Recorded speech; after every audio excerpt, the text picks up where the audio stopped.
njagala Saha ne Saha njagala we interesting n'ekintu eki abakubi b'engalo si balonzi kirungi nnyo okukola grand opening yali y'amaanyi nange nagiriko wandaba mpaka wa Ntebe naye njagala onoonya akalulu deep down munda mu bo one ky'olina osooka okukola Saha nga woowulira nti oli presidential hopeful olina okukola cabinet ng'ogenda mu campaign b'otalina mu cabinet yo n'olireetinga nabo you assimilate kakati bw'obanga oyagala obwa president osookanga n'olaba oba oli in tandem n'ayagala obwa secretary general n'obwa treasurer kati gwe nga King Saha wandibadde mu buli kifo ekiri wansi w'obwa president you interest yourself otegeere akiriko mukolagana. Your main target is King Saha should be to dislodge Cindy away from Fina Masanyalaze. Why? Fina Masanyalaze yamanyi database y'abayimbi. What you need in your campaign is to dislodge Cindy away from Fina Masanyalaze. One of the two. Either ngo planting out wagira sewa jeo Fina Masanyalaze, then kuba treasurer, then kuba vice president, weba tuwe bakola ebyonfuzi. Ne office yo nero olaba mu America bwobo ogenda kwesimbawo you nominate your vice president in advance kubanga toyinza kukola ng'oli president ng'ate vice president temukolagana nga secretary general temukolagana kati kitegeeza you must interest yourself kubanga popularity yo neraga King Saha gwawangula naye akalulu kali mu Uganda yonna so kati bano ab'e Kampala abakubi b'engalo baleke vuga emmotoka yingira Mbaale simanyi budde bw'oyina naye nga kuba amasimu ekoboko esoloti abaana baberenga bakuba bano basindi olwedde bamanya abaana abo anaguzeyo tiketi za $200 z'abantu banga abayagala ogenda mwanikati kaye Wisdom ne Mirundi Junior kwemuli tebabasasuza mbagambe ekyuli yakikozeeko dda as President Blogger Association abayimbi mwegendereze nnyo mukole ebintu ebituufu nga mubisobola kubanga waliwo obuyimbi obuze wonoba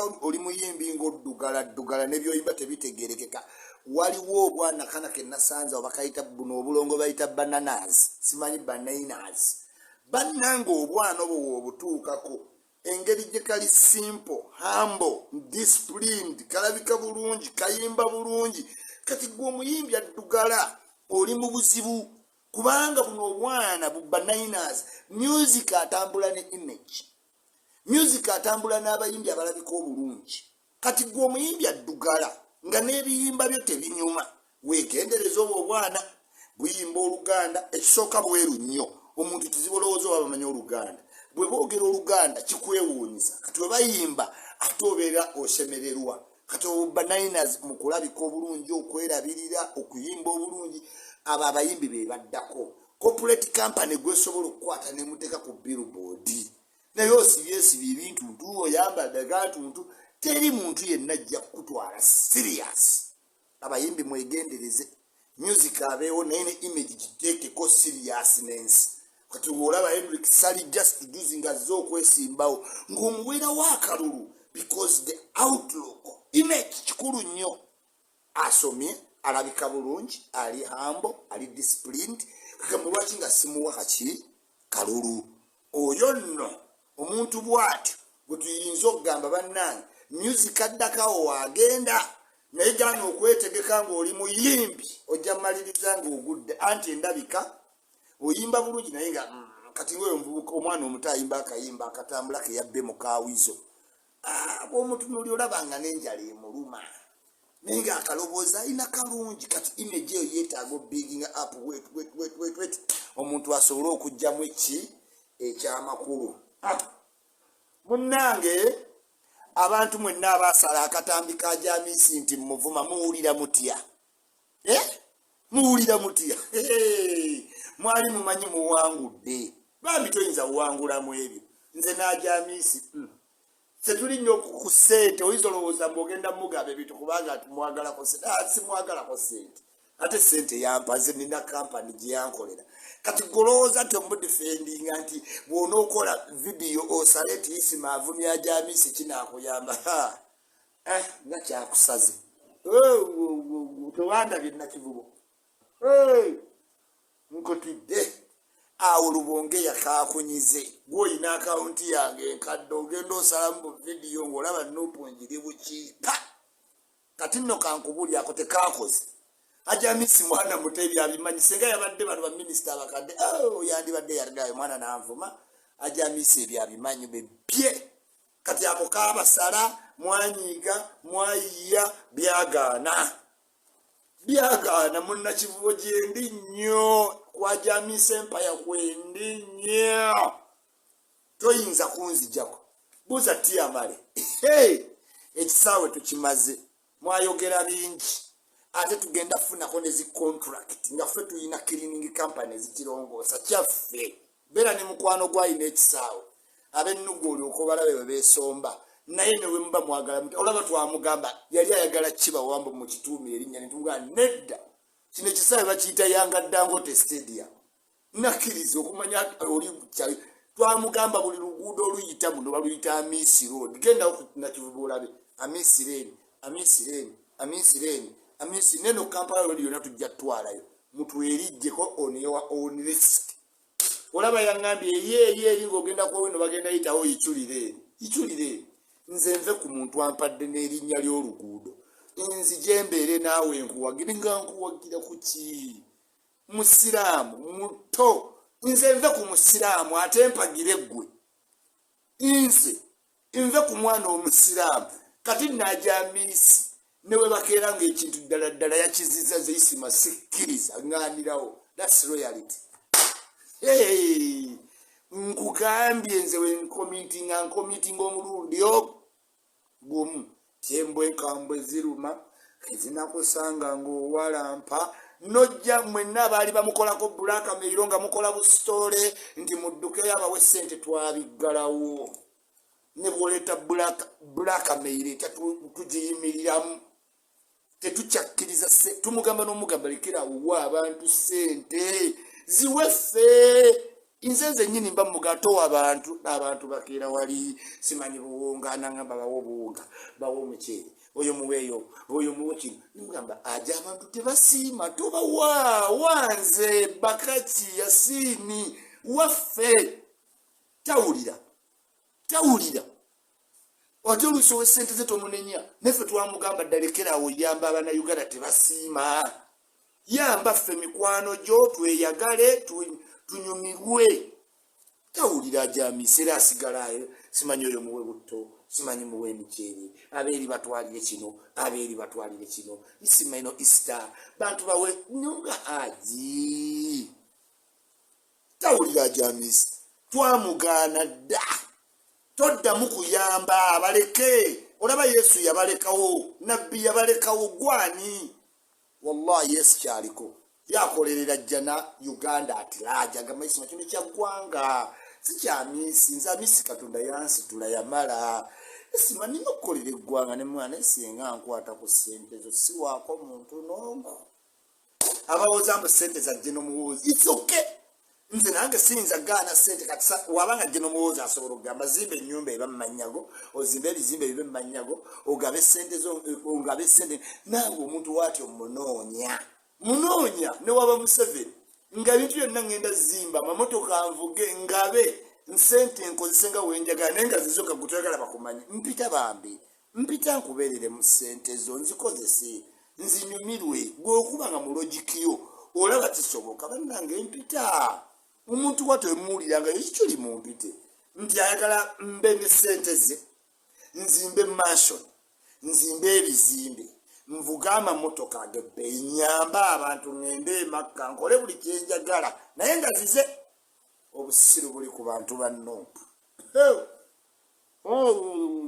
obusiru buli ku bantu bannuupu kati sente za Museveni kale well and good kati tuzikozese kyetwagala naye tetukulaba nga weeyisa simanyi emmotoka yankoonye ajamiisa ekigere simanyi ndi mulwadde wansibu mugenda ne mwesombola ku ofiisi zaffe ne tugaba ne twakola foundation genda mu Amisi foundation bajja kukuyambira eyo temututawaanya ku ofiisi bakaki bw'olaba omuntu eyeesimbyawo mu parking yard mugambe oyikyuli yagaye kirira yes time etuuse tubeeyawuleko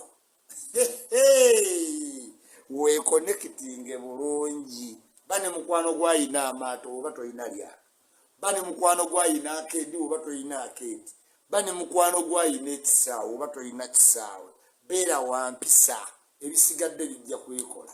Yes, twali tugenda kati kola sports center ne mugiyingiramu naye era tujja gikola tugimalirize kuba oli ali ku bya Uganda naye nze mba munyiivu kubanga emirimu gyonna ffe tuliwonze musiizi ffe basiizi ffe abakola emirimu. Yes, ffe abagikola gimerisa maakutubiddeko nnyo kyaliwa buli wazimba ekitoloza egwe ogenda oba priority yeffe baloyolisti be abamufaako abamulwanirira gwe wali omukoledde ki ajja azunga ne bo vidiyo isina ka vidiyo wavumya ajamisi bamuweereza ajamisi and what happened? Hey, amma abantu mugende mwani kati at 3 lero Easter day mweyise bulungi, don't drink and drive, mweyise bulungi mukyakale when you can nze sobola naye nabaguliddeyo tiketi za mitwalo abiri mukisiibo mu mutima mulungi bw'oba tosobola gogenda wali ogambe password ichuli bo bajja kugamba yitawo ebirala mubirekere Katonda nze nkozeeko kyensobola. Andamani yakubye ke oya second zaaga omwana oyo lwaki yali tayalinga n'okuba ke o second za 25 ke omuzungu nawulidde abantu bamukubamu ebituli simanyi yamujjeeno simanyi yamujjeeri sibiriiko byonna nze kyendiko a win is a win oba penalty oba koona oba gwekolonye ku muntu deflection a win is a win. Underman, congratulations. Saabaddeyo sibeera nnyo mu bintu bya kiro ekirimba nina okuwummula n'olw'ensonga eyo weebale kuwangula manyi mwoli mu kibuga that's good enjoy your day.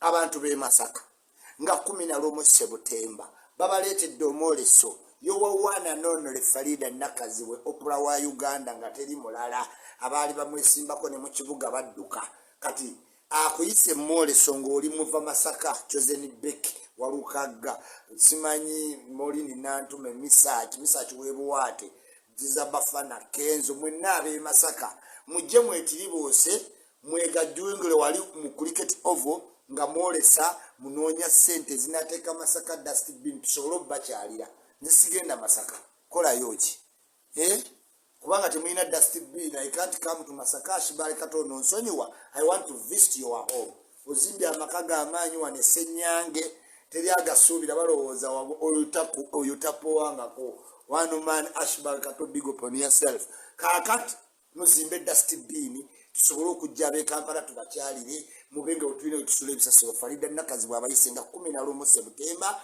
ate bwe muvaawo muwerekerweko Suuna Beni Mbazira tuna ab'ebinyanyanyanya mukkirire Masaka mu Recreation Center mulete n'ekikopo kyammwe ekyebuddu mukiddemu e Kampala temujja n'ekikopo ab'e Masaka tubamanyi mujja kujja muzunga n'ekikopo simanyi ekikopo kyaggwa dda mumanyi teri muntu ayina kalutijjo ng'abantu b'e Masaka ene Kampala temuleete ekikopo Suuna Beni DJ Nimrodi yajja okukola wane binyanyanyanya bijja tulemye okwebaka ekkololo mulinde Masaka muri Recreation Center nga olwo Septemba 23 akalango sikamaze Success Motors we bagule motoka oyitira ku Spear Motors oluva ku Shumuku awasigadde wonna Success ki Motors Bliss Organic Spa Ekololo Kensington Road Ichuli Street ezo sipa nabagamba tozinzijanga kukubanga nze ofa zennineza spas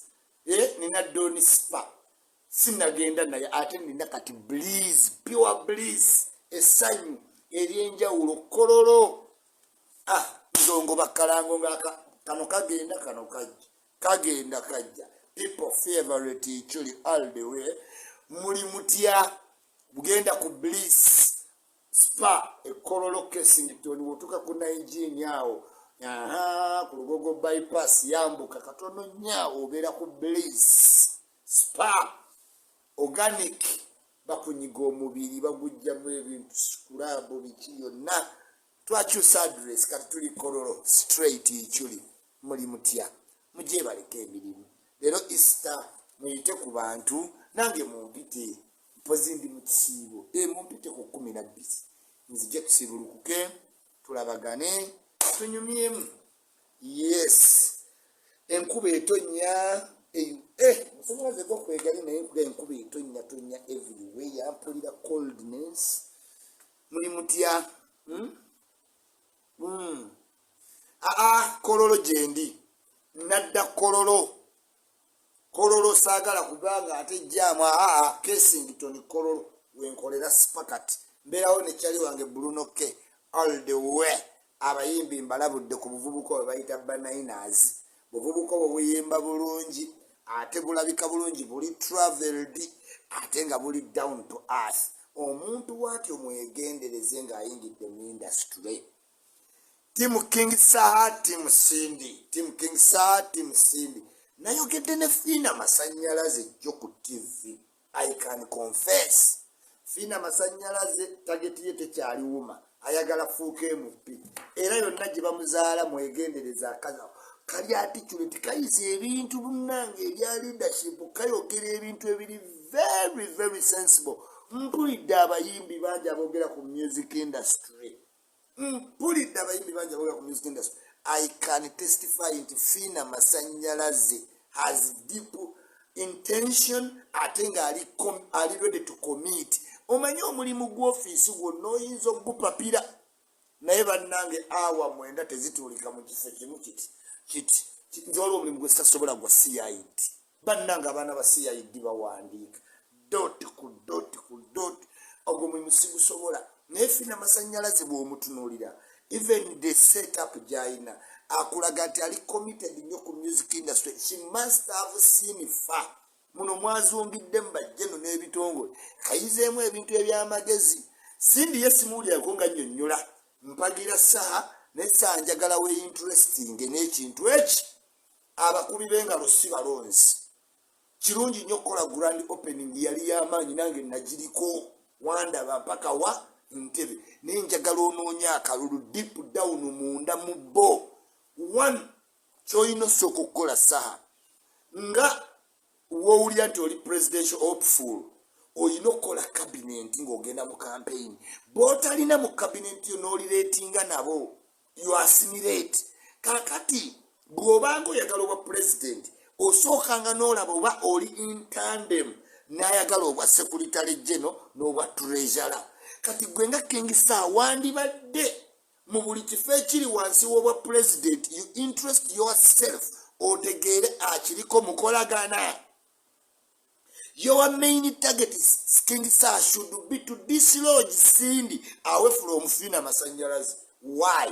Fina Masanyalaze yamanyi database y'abayimbi. What you need in your campaign is to dislodge Cindy away from Fina Masanyalaze. One of the two. Either ngo planting out wagira sewa jeo Fina Masanyalaze, then kuba treasurer, then kuba vice president. Weba tu bakola ebyonfuzi. Ne office yo. Nero olaba mu America bwoba ogenda kwesimbawo. You nominate your vice president in advance. Kubanga toyinza kukola ng'oli president ng'ate vice president mukolagana. Nga secretary general temukolagana. Kati kitegeeza you must interest yourself kubanga popularity yoneraga King Saha gwawangula. Naye akalulu kali mu Uganda yonna. So kati bano ab'e Kampala abakubi b'engalo baleke vuga emmotoka yingira mbaali. Simanyi budde bw'oyina naye nga kuba amasimu ekoboko esoloti abaana babeerenga kuba bano ba Cindy olwedde bamanya abaana abo. Cindy Fina Masanyalaze bali muntu omu. Bali baagala omusajja omu. Ekyo ky'olina omumanya omukazi we yeegatta n'omukazi gwe yayinako empalana. That combination mad. Nga baali bajja ne beegatta ne woba yegwe ebbaawe ne bakwegattira oba owedde.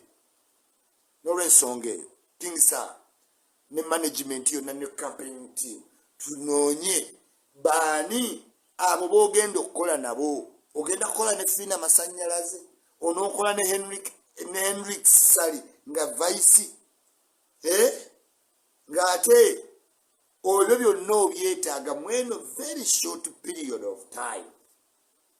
So n'olw'ensonga eyo blood wange nze nkuwagira naye ate sironda my cause kuyisaamu Chaga osobola bulungi obwa treasure because bwetaaga omuntu alina time ali laid back amanyi music naye nga takyalimu active nti bantimbye emukono bantimbye soloti bantimbye kati webaba bakutimbatimba webatyo ng'olina schedule eri busy you cannot be a treasurer ndowooza kyekyaviiddeko big eye okustepinga awe ne King Michael because office ekujja mu active music naddala ekifo ng'ekya secretary general ne treasurer you need a lot of time.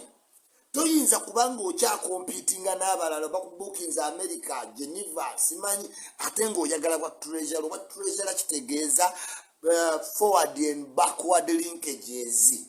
Oyina okutunula ku mpapula zivaawa ziddawa zikuwosinga National Cultural Forum, UNCC, NABS zikuwosinga. This is when you need a person anachalinze talent tumanyi tichaga anachalinze ba radio ba Sama Soja Kalo Kasita bayimbi banji nnyo ne ba Katale and Kando is a good talent manager.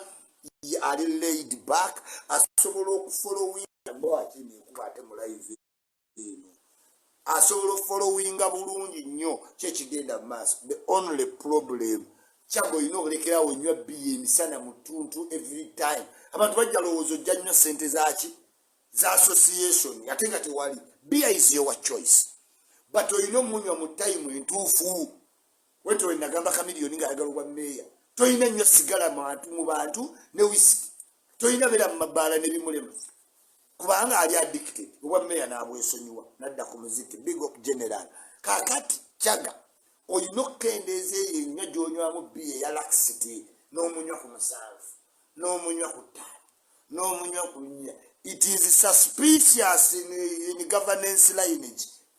Dembero ne wojja mu office eyo tuli kujjako oyina onywa beer lwaggulo ng'onnyuse. Am I loud and clear? Straight ekyoli. Kirala agambe ever we are dead. Ekyo oyina okitegeera ng'oyagala obukulembeze. Obukulembeze bujjako ebintu ebisinga. Laba King yourself sindi. Ali down to as si oli eyepaka kuba mukulembeze oyina receiving esimu oyina okubaawo Ansoni Baliru oyagala kifo bakubira esimu Ansoni ozukka ssaawa 5 mu wafunamu ku ssente tosobola kifo kyonna nga you can't pick up calls.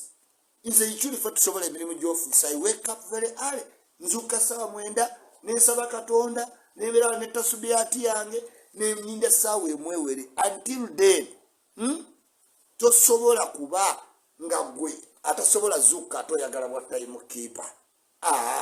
It can't work.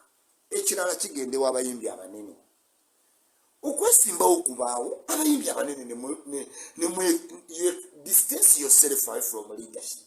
Fene tuba nga tulina owagira oyo yejjeeyo regardless kati weebuuza kamiliyoni bepekulu edikenzo muleka mutya music Kenzo yagamba nze ebintu ebyo tebinkwatako. You see, to feeling anga nnyo nti otuuse Kenzo yina engeri gy'ofiiringa nti otuuse toyina gye waatuuse. Music ajja buli lunaku abantu music baba ne bamwerabira simanyi besibitegeera sibirimu oyina obbibaamu. You have to be in the structuring of music. Ugamba yegwe international export ya Uganda ate toyagala kwe interesting na structure muntu kyono Kenzo. Sometimes Kenzo nagamba mpa sente nkuwogerere oli wakabinya naye ogenda n'ebintu ebitakwatagana bakuteeka batya ku seeti ne bagamba obuze oyogere ku music industry n'ogamba byataba sibitegeera ndi byange. Ate obeera ofuuse very selfish nga tokyali muyimbi wa ggwanga nga weweeyita bw'oba oli wa ggwanga akwata nannyini mufuya akwata ewawunya. Oyina otuula mu structuring ya music bebe chameleon. Kati ate omuntu wanaamala otaking over ogamba bajja buzi simanyi batusanga weetuli naye okanya okwe-interesting in your leadership ki qualities. Senga today umegenda kulemberwa bebe ne chameleon senga waliwo omulala yeesimbyewo bannaye mumbuuli wandibaddewo omuntu omulala yeesimbawo nani temwe-interesting nze na leadership mwagala kuba ba advisor then fe temutulekedde choice kuba tulina owagira aliwo. Am I loud and clear? No offense. Sigadde mbagamba mpagira Henry Kisali kuba vice president njagala nnyo aganaga mu by'okuwandiika ennyimba naye era ndowooza aganaga ali busy okuba mu treasury mwasoma aganaga, but to be a treasurer needs a lot, vice president needs a lot of time. Ate mwe mukyakompitinga toli comfortable in your zone. Saha yensobola omutegeera. Love songs zizo yaziwamba asobola oba president. But naye Saha inotereza bibaziba mu criticizing as a leader. Am I loud and clear? Yes, kata we dede. Muli mutya abaana bekkata Christmas Easter day obudde buli weti mwebale nnyo kubanga mugenda kubanga mwenjoyinga ku lunaku luno. Simanyi oba Yesu yazaalibwa bali bamulyamu olukwe. I'm interested myself to know, but regardless nsigala mbagamba nti happy Easter, mubere ne Easter ennungi, mweyise bulungi, muyite emikwano, mwerabire ebyayita, omuntu omusonyiwa, olaba fiina ne masannyalaze bakolagana.